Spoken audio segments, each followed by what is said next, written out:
Welcome back to Continental Club, the show where we round up the hottest topics in European football. Doogie is not here this week, so we are joined by a very special guest, Steven Scragg, senior writer at These Football Times, who's also written for publications such as The Guardian and published a number of fantastic books on European football. First of all, Steven, thanks for taking some time out of your day to speak to us. And how are you doing? Oh, very well, thank you. Thank you for the invite as well. Yeah, always good to come and talk football. I'm happy to drop everything for that. Yeah, lovely. Yeah. Have you been enjoying the Champions League this week? Unusually, yes. At this stage, anyway, the group stages, are a turn off more often than not. But I think there's been some great games and just interesting viewing, all round really. Yeah, absolutely. It's been quite a mad week of it, hasn't it? What with Sheriff beating Real Madrid, yes. Barcelona's collapse to Benfica and whatnot. Henry, how are you doing? Yeah, I'm good. Whilst the Champions League was on last night, I was happily watching Fulham absolutely trounce Swansea in a bit of a thriller, which was quite fun. Also, my team, Club Bruges, got another 3 points in the Champions League, proving everyone wrong once again. But yeah, I don't know if you saw the Fulham highlights, but Mitrovic scored a lovely offside goal, which you don't see very much at top level football anymore with VAR. So it was good. It was a bit of a throwback goal to see him about 2 yards offside and get away with it. So I enjoyed that greatly. But yeah, we're coming back up in a big way. I love it. The good old days of offside goals, bringing it back, I say.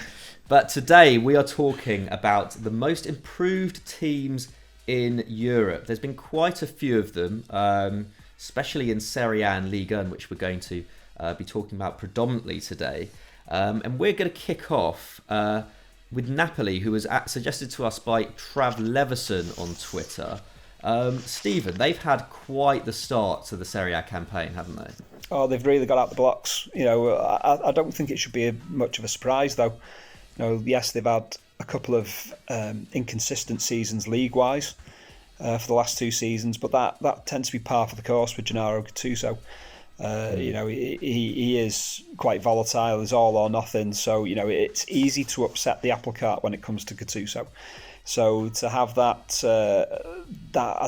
bit of tranquility that Luciano Spalletti brings along to what is already a very balanced squad and a core of players that have been together for quite some time now. Offset by interesting additions over the last few years and this sudden blossoming of or eventual blossoming of Victor Osimhen. It's just been brilliant to watch so far this season.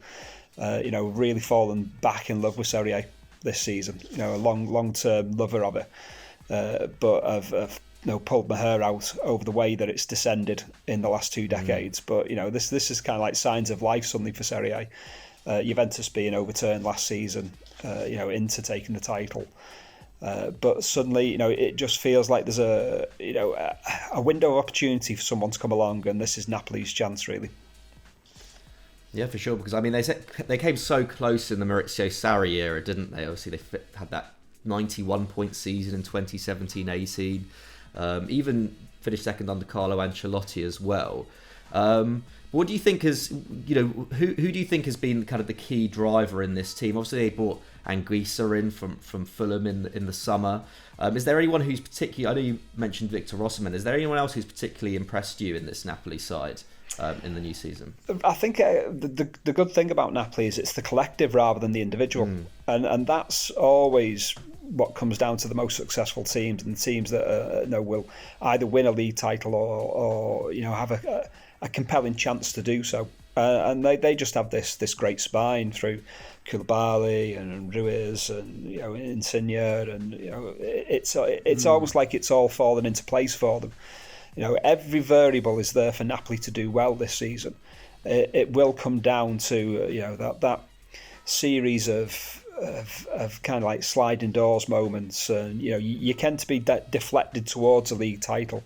A result like beating Juventus can sustain you for 3 or 4 games, and there's clearly this spring in the step. The oddity of the rotation of goalkeepers is always the biggest question mark for me over Napoli.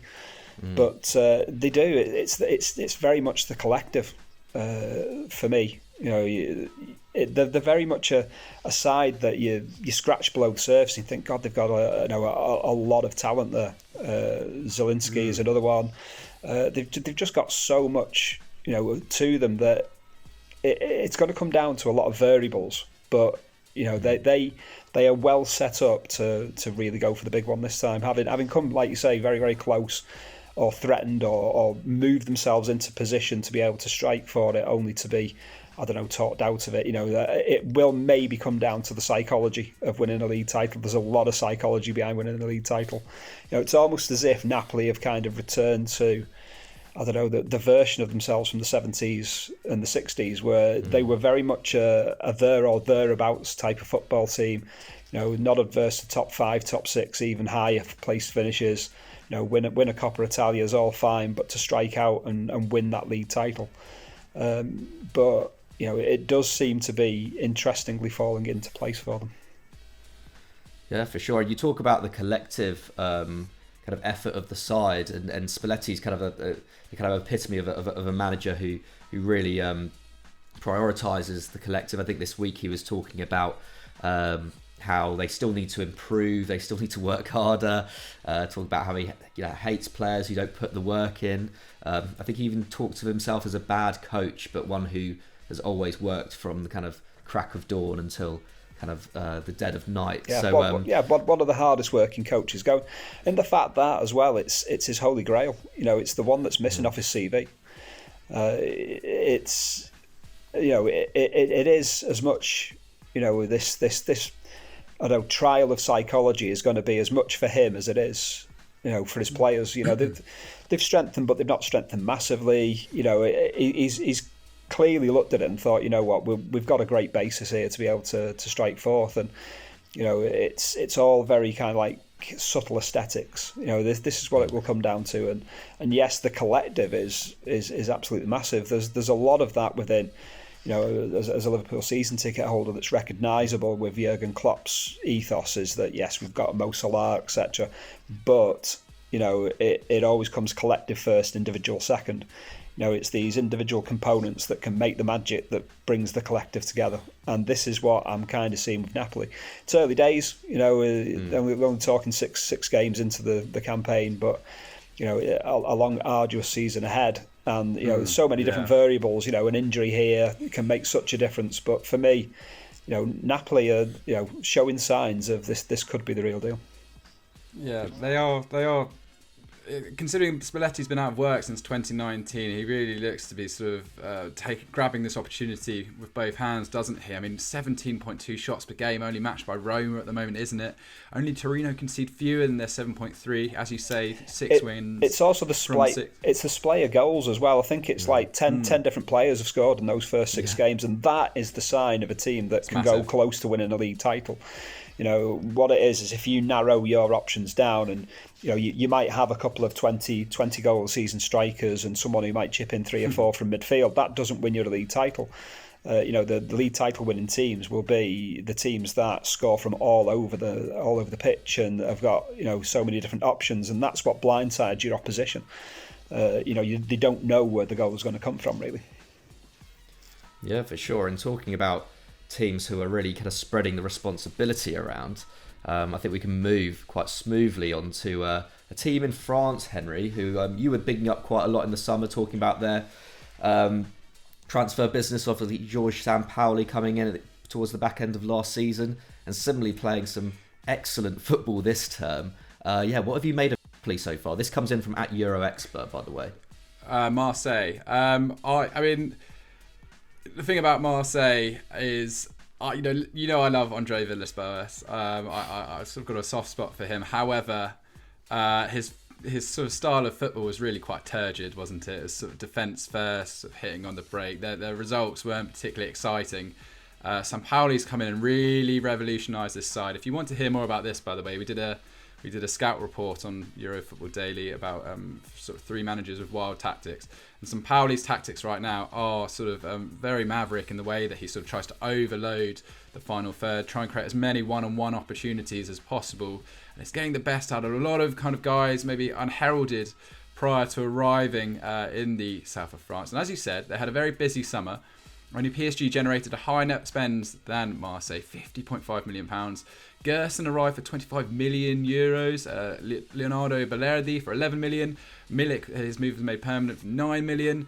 But I mean, it's actually the other deals that have grabbed the attention more. Sort of Gerson aside, certainly. Cengiz Ünder, he looks to be a man reborn over in France at the moment, along with Saliba, Guendouzi, Harit from Schalke 2. I mean, if we look at Under's performances so far, he scored in each of the first 3 appearances, 2.8 shots, 2.1 clearances, 2.1 chances, 1.6 dribbles per 90. So he just looks like he given an opportunity to show what he can do. He's sort of rising to the occasion. They've managed to whack down the average age of that team. They've got Bamba Dieng, who they signed for £400,000 from Senegalese side Dian Bar. So I think we talked about in our West Africa video, which we put out. He scored 3 goals in 4 starts, including a brace in that sort of big win against Monaco, where they really sort of set out their stall for what they were trying to achieve this year. They also picked up Conrad de la Fuente from Barcelona. Really interesting deal this. 2 assists, 2.1 chances, 1.6 dribbles. Only €3 million from Barça B. It looks like he could be a real steal in the market there. And, Sampaoli's just got this attacking system up and running. It is very sort of dangerous. The thing about Marseille is they do give away a lot of high sort of quality chances, as we saw against Lens in their sort of recent defeat last week, 3-2. That was their first kind of big defeat of the season, wasn't it? I mean, they're still 4th from 14 points. It's not panic stations yet, and I think the style of football will sort of keep everyone positive, certainly at the Stade de Velodrome. But yeah, they've got a lot of attacking quality going forward. He's already used 4 different formations this season, Sampaoli. He's given over 200 minutes to 16 different squad members. It's a serious rotation. He still looks like he's just trying to find his feet at the moment. He's got Payet really playing to his tune at the moment. 5 goals already. That's with Milik out at the moment. So yeah, it could go either way this season, but at the moment they do look massively improved, sort of as a spectacle more than anything. Let's hope, as with the fact that sort of a lot of the teams have dropped off, it looks like PSG are going to romp to the Ligue title this year. What is it, 24 points already? But I think that Marseille are very quickly going to pick up that second favourite status this season, and because a lot of people are trying to get behind them, because what they're doing at the moment is very interesting, very exciting, and it's a joy to watch when it goes well. For sure, yeah, I think I agree. I think PSG have got it in the bag, don't they? What is it, 8 wins from 8? Is it already? But yeah, it's great to see kind of Marseille, become a really entertaining team again. Obviously, we saw a few years ago Bielsa's time at them there didn't go quite to plan in the end. So to have another coach from the same school, doing his thing there, and like you say, giving minutes to so many players, so many young players as well. And it also bodes well for them in that sense in terms of fitness. Hopefully we'll be able to see them kind of keep up this frantic style of play into the late stages of the season, barring any major injuries. But they do have some tough games coming up. They've got Lille, PSG, and that rematch against Nice, obviously, after that was called off. That's all happening in the next few weeks. Obviously, they've got a really tough Europa League group with Lokomotiv Moscow, who they drew to, Galatasaray, who I believe they're playing tonight. You'll know the score of that by the time this goes out. And Lazio as well. Oof. Kind of probably the fiercest group we've seen in European football for some time in terms of the fan bases. Stephen, have you got any kind of predictions for Liga and going into the rest of the season? Do you see Marseille consolidating that Champions League spot? Yeah, I'd be very surprised if they didn't qualify for the Champions League. I think this is all about scene setting for the seasons to come for them. This is, PSG will have been stung by missing out on the title last season to Lille. It delighted everyone that someone had finally broken the monopoly there. But, this is going to be a once in a while kind of thing. But, if Marseille can come through as a more lasting rival for 2 or 3 seasons, that's what you tend to find is that, footballing movements, the rise of teams tend to come in around about 3-year cycles. So, if Marseille can fulfill on this potential, then fingers crossed for the seasons ahead. But it is just a one-horse race this season, unfortunately. And I think the joy in French football will come in the Champions League race and the race for Europe and potential relegation battles, unfortunately. Yeah, fair enough. let's go back to Italy now, Stephen, and another team who have started pretty brightly. This comes at the suggestion of @Bravehus24, and actually Napoli's opponents this weekend, Fiorentina, under the guidance of Italiano, look a lot better this season, don't they? They do. Fiorentina, notoriously volatile football club as far as consistency is concerned, and the ebbing and flowing of the club. And I think they had a near miss on Gattuso, hiring Gattuso in the summer. They seemed to have an agreement in place. It was all done and dusted, and then suddenly it wasn't. And Italiano comes in instead, which is a great appointment. He did wonders with Spezia. Took them to promotion, kept them in Serie A. That's a wonderful, wonderful thing. Converse to what we're saying before about Napoli and them being able to spread goals across the board. These are quite narrow. It's going to be a case of two top scorers very much, and they're going to be heavily reliant on those. Victor Gonzalez is a great signing. Dusan Vlahovic, has been in great form for seasons, and so much will depend on those being fit, available, and in form. They do have a good strong core. Giancomo Benaventura, just endures season after season. A lot of experience there. Huge amount of how far they can go will depend on just what Italiano can get out of Riccardo Saponara. He's been a wonderful player. He's so talented, but he's one of the, and you get them every generation. There will be a player who will move on to bigger things, but can't quite work, whether it's injuries or form or it just doesn't sit right with them. Georgie Hadji was one that used to be able to do well in smaller ponds. He was great as a big fish in a small pond, but as part of a wider squad of superstars, he would labour somewhat.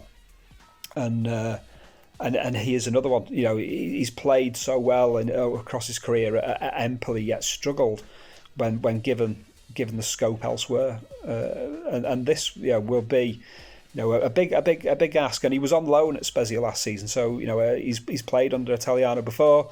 Maybe this is the season for him to blossom. In anything other than an Empoli shirt. But for Fiorentina, it is very much a case of whether they can keep those two or three very, very important components fit and available. There is also that slight edge to them. The somewhat lax on discipline. They've had an absolute glut of yellow cards so far this season. The two games that they've lost, they've ended with 10 men. There is that side of them, but they went and won at Atalanta. There's not many that do that at the minute. They're entertaining to watch. They're going to be fun this season. Yeah, for sure. And like you say, those two defeats came when they had red cards. They've navigated quite a tough kind of opening few weeks. Obviously, won at Atalanta. Obviously, those games against Roma and Inter as well, so they got those out of the way. Well, that's it. Being handed kind of like Mourinho's, first night was they were always going to be onto a no-win situation there. For sure. I mean, Mourinho very rarely disappoints in his first they're night. looking, but apart from that, they've bounced off that and won the next three on the road. If they can sort the home form out, then maybe European qualification. But I can't see them. Challenging for a title or anything like that, but maybe an outside chance of Champions League football. Oh, you heard it here first. I mean, they are, they're 5th or 6th at the moment. They've got some pretty favourable games coming up as well after Napoli, at least. They've got Venezia, who are currently in 18th. They've got Cagliari in 19th, and then Lazio, and then Spezia after that. So there's a big chance, I think, for them. Yeah, that's a big question for them to answer over how consistent they can be. Yeah, fair enough. Well, hopefully we'll see them grow into the season with players like kind of Eric Pulgar and, as you said, Bonaventura kind of holding it down at the moment. Dusan Vlahovic, I think, has got 4 goals, 3 of them from the spot. So hopefully we'll see him kind of contribute a little bit more from open play. Let's move over to Germany now at the suggestion of Josh1172. And a team I kind of wanted to talk about a little bit, a team that I've not really paid a huge amount of attention to over the last few years, but who have been very, very solid in the Bundesliga, and this year have made a really bright start. Freiburg down in the Black Forest obviously finished 8th in 1920. They finished 10th last term, so one of the best kind of run clubs, especially one of the best small run clubs in Germany, under the tutelage of Christian Streich, who's I think celebrating a decade in the job this December. He's been coaching there since 1995, like Fiorentina, they're currently sitting in 5th. They're the only team in the Bundesliga, aside from Bayern Munich, to remain unbeaten, although they haven't had the toughest run. But they did record an impressive victory over Dortmund on match day 2. They've conceded just 4 times, which is second in the league to Mainz. And they've just left the iconic Dreisam Stadion, one of the most famous or infamous stadiums in Germany. Apparently the worst away stand, in the entire country, and apparently it gets incredibly cold in the winter. So it's a shame. It's a shame I've never got to visit there. I don't know if you ever managed to visit there, Stephen, on your European travels. No, it's one I always wanted to do, but it's one I've sadly missed. Oh well, hopefully their new ground will be just as just as good in terms of atmosphere, maybe a little bit warmer. But they gave it a great send-off on the weekend, beat Augsburg 3-0, really dominant display. Streich then got into the crowd and took a megaphone off the ultras and led them in song. So great atmosphere there. They've managed to maintain good form this season despite losing goalkeeper Florian Müller, who was excellent last season, one of the best keepers in the league. Baptiste Santa Maria, key player for them at defensive midfield, went to Rennes for 14 million euros. They've managed to hold it down, and that's as usual, credit to the manager. One to watch from the early weeks, centre back Nico Schlotterbeck. He was on loan at Union Berlin last term, and he's been an absolute monster in the early weeks. 4.2 tackles and interceptions, 81% tackle success. He's winning most of his aerial duels as well. Also decent on the ball as well. He ranks 3rd in the squad for balls into the final third. So that's a player that the bigger clubs in Germany will certainly have their eye on if he continues this form. Henry, very quickly going back to France, because Nice on the south coast as well, obviously kind of partook in that very bad-tempered game against Marseille. This comes at the suggestion of Naveen Kumar, but obviously under the tutelage of Christophe Galtier, they've made a predictably decent start, haven't they? Yeah, absolutely. Just quickly, thank you to everyone that sent in suggestions. There were so many teams we could have talked about in the show this week. A lot of people talking about Ajax's form in the Champions League, how that's greatly improved. We've seen Real Sociedad, second in La Liga, despite having about 10 first-team injuries running through their squad there. And then FC Köln, a lot of you suggested them as well, really wrench their way up from the bottom of the table into the 7th in the Bundesliga at the moment. The Billy Goats flying high in another sort of iconic stadium over there, the Rhine Energy Stadion. So thank you to everyone who sent them in. But Naveen Kumar, your suggestion of Nice, it is looking much better under Galtier. Absolutely no surprises my end. I think we said this last week. Galtier, perhaps one of the more unappreciated managers for everything that he's actually achieved in his time in French football, be it with Saint-Etienne or with Lille last season. So if we look at Nice's form, last season at 9th place finish under... 9th place was their worst finish since 2014-15 under Claude Puel. They're currently in 3rd in Ligue 1 with a game in hand, having won 4 of their opening 7 fixtures. They made some great transfers in the summer, didn't they? Andy Delort from Montpellier. They bought in Todibo from Barcelona for only £7.6 million. Mario Lemina, who I thought was very impressive during his loan spell with Fulham. Pablo Rosario. And then, of course, Calvin Stengs come in from Alkmaar for just RZ for £13.5 million. So they've really gone for it, haven't they, in the transfer market? Obviously, they're owned by, the English billionaire Ratcliffe, I believe. So they've got sort of money behind them, which is why they've been perhaps in what has been quite a difficult financial climate within the French football game. Nice have been able to sort of capitalise on this opportunity to really build. And getting in Gautier is probably the greatest addition of them all. I mean, they line up in a 4-4-2, and as you kind of expect, they've hardly conceded. Just 3 goals. That is the best defensive record in France at the moment. However, they rank 5th for expected goals and assists with 7.8. And goalkeeper Walter Benitez has already saved 2.7 goals according to post shots. So he's actually, looks like he's had his work cut out at the back there. But then going forward once more, their star player, I mean, Guiri, we were sort of raving about him, weren't we, last season, McCubbin? And sure enough, he's continued that excellent form. Always surprised that Lyon let him go.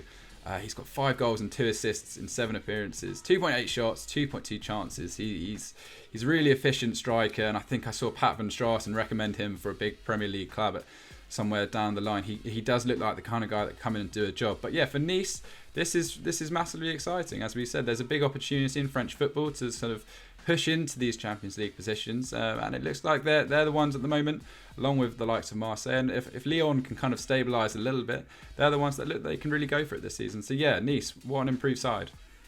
Yeah, absolutely. And yeah, like you say, I think Gautier's been the absolute biggest addition for them, hasn't he? He's come in straight away, changed up the side, integrated a lot of new players, and yeah, they look really good. And Guiri, yeah, all his numbers up from last season so far. So I imagine he's going to have an absolute stormer. Let's go back to Italy before we move on to our big match preview. I just wanted to get very quickly, because we've been talking a lot in the last couple of weeks about how competitive Serie A has been this term. Like you say, Stephen, it's having a little bit of a renaissance in the kind of aftermath of Juve losing their supremacy. Have you two got any shouts for a Serie A winner at this early stage? I'll start with you, Henry. I still think Inter Milan are going to win it. I still think I really love their squad. I think sort of depth in every position at the moment. I wouldn't be surprised if they made one more addition in January. But yeah, Inter Milan. But for me, it's between them and Napoli. It really is. I'd be intrigued to hear what Stephen thinks. I'd also be intrigued to hear what Stephen thinks the score is going to be between Napoli and Fiorentina this weekend. I'm going for a Napoli win there for them to keep going. I'm going to go 2-0 for Napoli on that one. Nice. But yes, I think Serie A, it's in at the healthiest position it's been for a long time in terms of being competitive at the very least. It's a pale shadow of its former self. There's no doubt about that. But just blissfully to see Juventus, that reign of success is over. No league needs teams winning 6, 7, 8, 9, 10 titles on a run. It's just so detrimental to, I don't know, just the joy of the game, basically. Nothing against Juventus whatsoever, in that respect. But any club comes along and wins that velocity of titles in a row, it needs stopping. I was so glad that it did, and yeah, a slight unease the fact that Juventus have now won 3 games in 8 days or so. The confidence will rise on that. Hopefully they'll slip up soon and have that self-doubt kicking again. But you just want it to be an interesting landscape. That's all you're looking for. Proper title race. We're not looking for 24 points from the first 24 and the title is already won. And this is what Serie A potentially gives us this season. That's what makes it interesting for me. The scary thing for Serie A is that since Sampdoria won it 30 years ago, the title has only eluded Turin and Milan on 2 occasions, and even that was 20 years ago. It's become a proper hegemony, and even with a monopoly within a monopoly, in the fact that AC Milan have not won it for a decade now. So this narrowing down of success is it needs breaking. So if Napoli can win it, then it's good for Italian football. It's good for football across the spectrum, just as it was for Lille to win in France last season, just as it was for Atletico to succeed in Spain. You need that variation. If it's the same winners every time, then you might as well have a European Super League. Let them go off, or not even go off, just stretch them that little bit more to make the domestic game that little bit more interesting.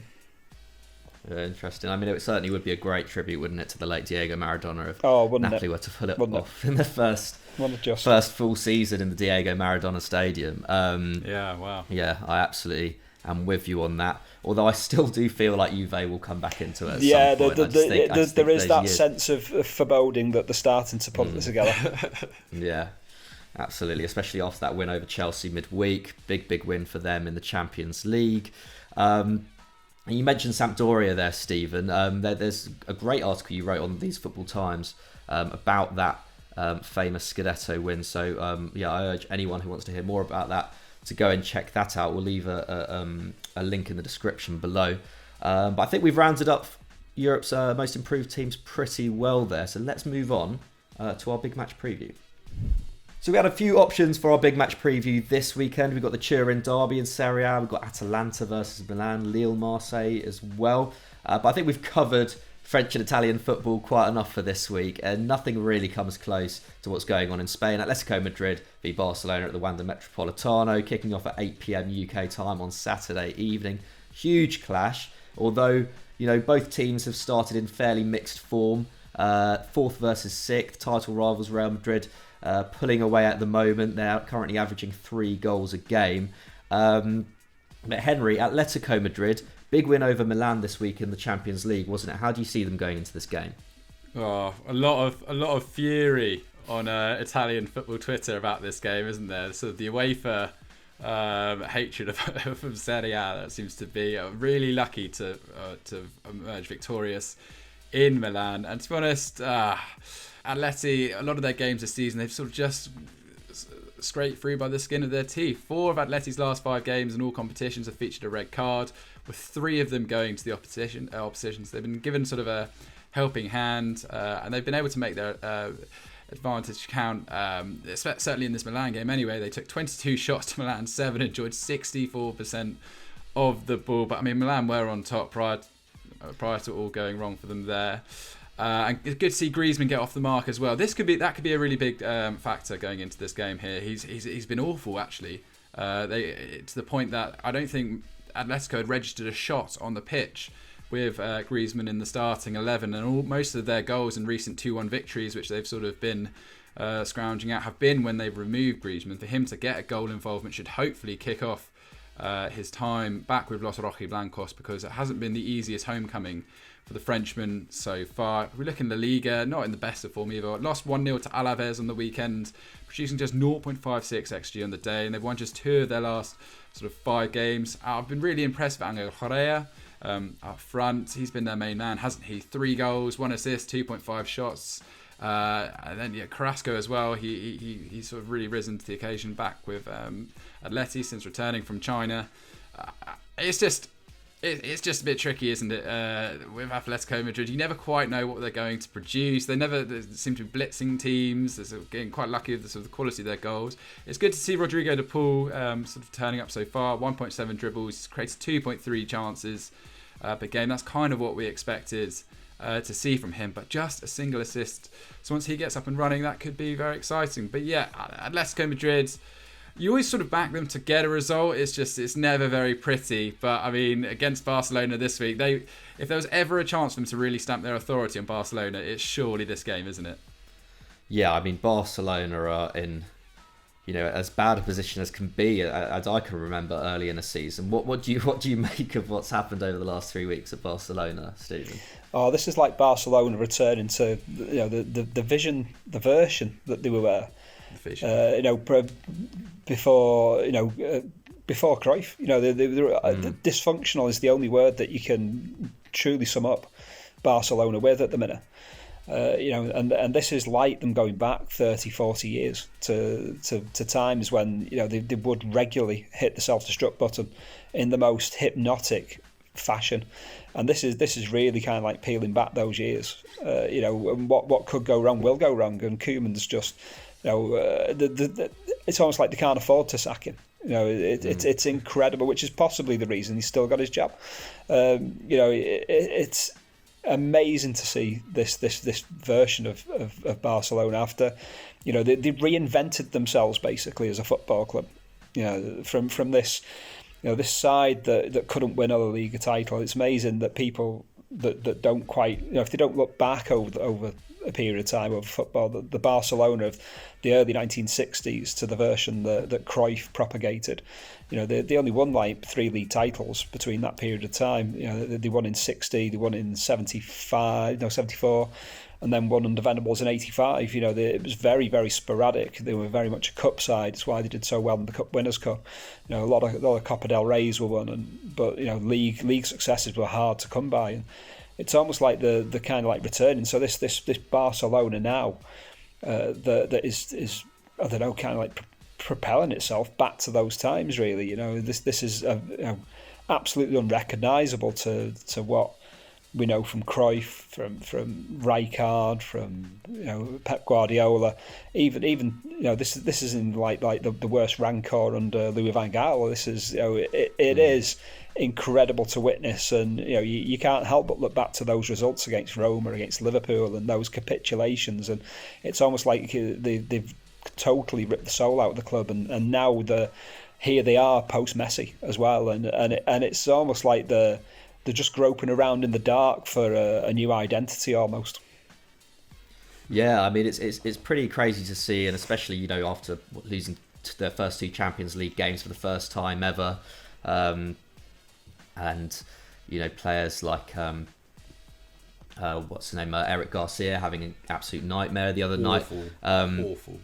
I feel like it's interesting you mentioned that. I feel like Barcelona fans will be hoping that this is perhaps a kind of a bigger reflection of the kind of Joan Gaspar era at the kind of early 2000s, where they had a kind of 3-4 years of darkness between a lot of success either side of it, rather than a return to the kind of before Johan Cruyff times. But it's interesting you mentioned that. I was speaking to a Catalan friend a few weeks ago who was I think his earliest memories growing up were of that Barcelona side of the 70s and 80s, and he was, I think, quite resigned to the fact that maybe they'll go back to something like that. And I think despite what you see on kind of football Twitter and online in terms of the Barcelona fan community there, I think there's a lot of culés who I think do appreciate just how ridiculously successful they were over the last 20 years, and they really were a different football club for 20-25 years now, because they had that, I don't know, that search. The European Cup, Champions League was so out of reach for them. They were cursed in that respect. They'd lost finals. They'd been handed great teams. They had Cruyff, couldn't win it. Eventually won it in '92. And over a period of time, via Cruyff, through a succession of coaches, the influence that he'd imparted on Guardiola, suddenly this whole generation had reinvented Barcelona. So, if you're recognisable reset images of Barcelona on the winners' podium at the Champions League final, winning four in a very short space of time or whatever it was, this is kind of like reminiscent. Barcelona today is very reminiscent of what was there before. Yeah, for sure. So yeah, anyone kind of born after 1990 like myself, I think it's quite a shock to the system to see them in a predicament like they are today. Okay, very quickly, boys.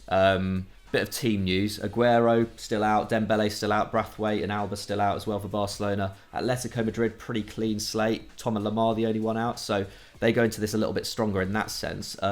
What are your predictions for this game? Let's get a scoreline off both of you. Come on, Stephen. Mate, all right.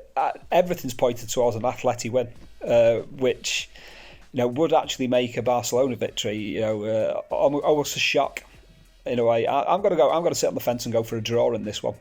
The two teams will bounce into this game having had very, very different midweeks, and for me, the big question mark over Atleti is that winning domestically, these title wins that they have tends to be interspersed by 8 to 9 years, a decade of not doing so. The Champions League has got to be the big target for them this season, and there is that potential for them to take their eye off the ball in certain domestic games, although this shouldn't be one of them. Interesting. Henry?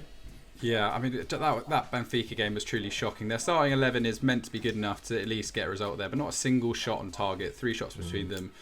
Take out Eric Garcia and Luke de Jong, they're still all right as a team. And I just can't see them. I agree with Stephen. I think there might be a bit of a bounce back from Barcelona this weekend, but I can't see them getting a result. I'm going to go for a 2-0 victory to Atletico Madrid. But yeah, it's just all shocking. Is it some of the interviews we've seen coming out from the club, Koeman and Laporta sort of going at each other. It's just a horrible situation at the moment. But yeah, Atleti to win. Yeah, for sure. Worrying times for Koeman. I think Frankie de Jong came out in defence of him. I think Busquets said that it would be the easiest thing to sack Koeman, but we all have responsibility. So a bit of a slightly strange response there from him. But yeah, worrying times nonetheless. Roberto Martinez apparently the number one choice. Not particularly inspired by that. If you do want to see our take on who should be the next Barcelona manager, go and check out the scout report from yesterday, where we kind of big up Eric Ten Hag in particular. He's my choice, at least. I did write the script.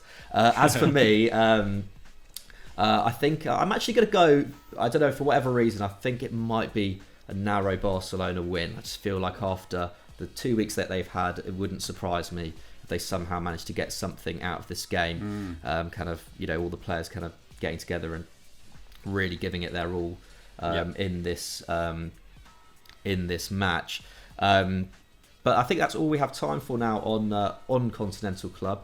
Thanks for watching, everyone. Thanks for joining us, Stephen. Where should they go and find you if they want to read more of your stuff? There's a back catalogue of stuff on These Football Times. Just tap my name into the search bar and a list of articles will come up.